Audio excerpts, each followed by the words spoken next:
इतिहास केवल तारीखों और राजाओं का ब्यौरा नहीं है। इतिहास तो तलवारों की टकराहट, रणभूमि की धूल और योद्धाओं की गरजती पुकारों में दर्ज है।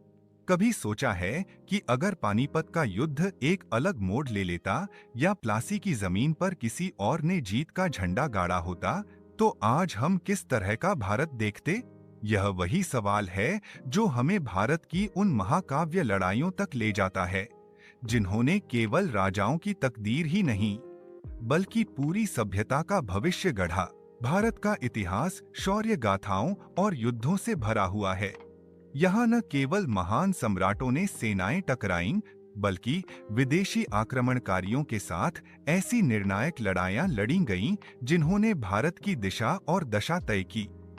आज हम उन 5 सबसे महाकाव्य युद्धों की कहानी सुनेंगे जिन्होंने इतिहास को बदल दिया। समस्या और चुनौती। भारत की धरती बार बार रणभूमि बनी। कभी घुड़सवार मंगोलों की रफ्तार सामने थी, कभी मध्य एशिया से आए अफगानों और तुर्कों की सेनाएं, कभी यूरोप से आई कंपनी की बटालियनें।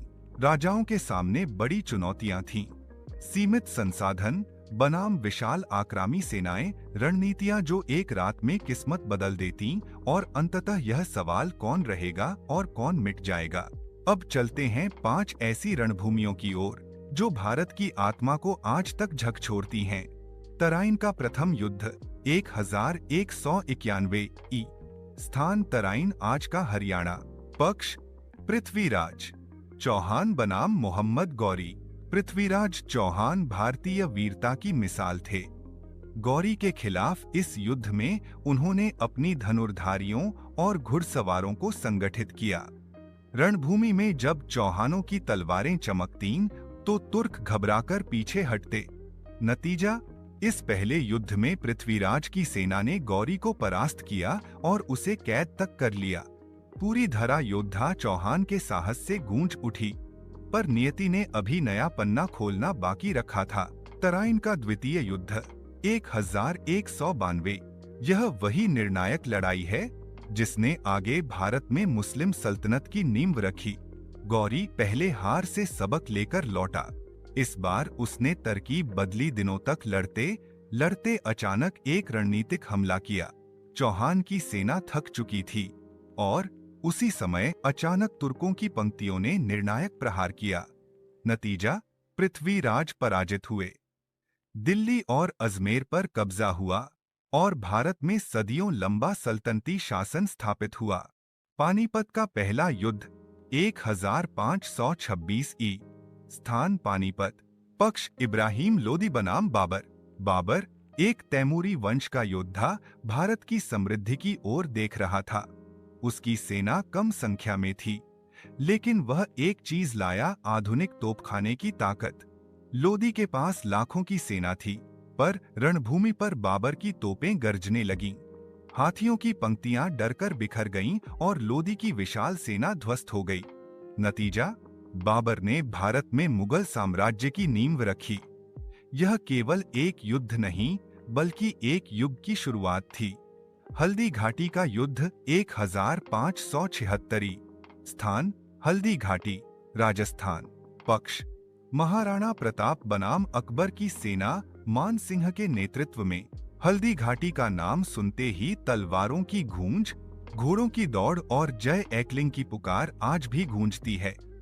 महाकाव्य योद्धा महाराणा प्रताप ने अपने गिने चुने सैनिकों और अद्भुत घोड़े चेतक के साथ मुगलों की विशाल सेना का सामना किया। घंटों चली इस भिड़ंत में हल्दी घाटी की धरती लाल हो गई। चेतक ने प्रताप को बचाने के लिए शौर्य की मूर्ति बनकर प्राण अर्पित कर दिए।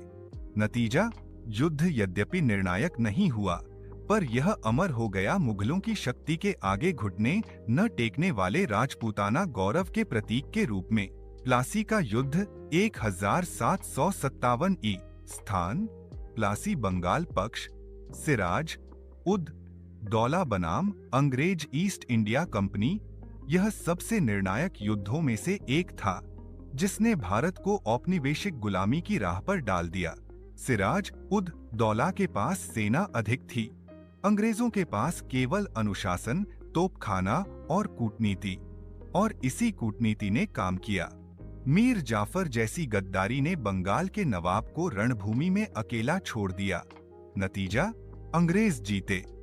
और यह जीत सिर्फ बंगाल की नहीं, बल्कि भारत पर उनके शासन की शुरुआत थी, जो लगभग 200 साल चला। इनमें सबसे बड़ा मोड़ था प्लासी का युद्ध। तराइन और पानीपत ने साम्राज्यों को बदला। हल्दी घाटी ने साहस की गाथा दी, लेकिन प्लासी ने भारतीय स्वतंत्रता को छीन लिया। यही वह क्षण था जहां से भारत अगले 2 शताब्दियों तक गुलामी की बेड़ियों में जकड़ा गया।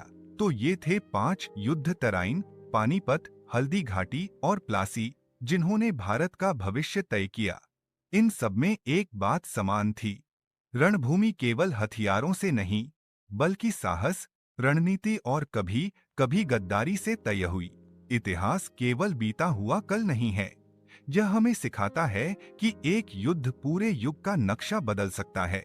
इतिहास खुद को दोहराता है, और यही कारण है कि हमें इन गाथाओं को बार बार याद करना चाहिए। तो दोस्तों, आपने अभी तक भारत के सबसे महाकाव्य युद्धों की कहानी सुनी। अब आप बताइए, आपके अनुसार इनमें से कौन सा युद्ध सबसे निर्णायक था? नीचे कमेंट कीजिए और बताइए कि कौन सा योद्धा आपकी नजर में सबसे महान है। अगर आपको यह कहानी पसंद आई, तो अगली बार हम भारत की अमर शौर्य गाथाओं के बारे में सुनाएंगे, क्योंकि ज्ञान की लड़ाई ही असली युद्ध है।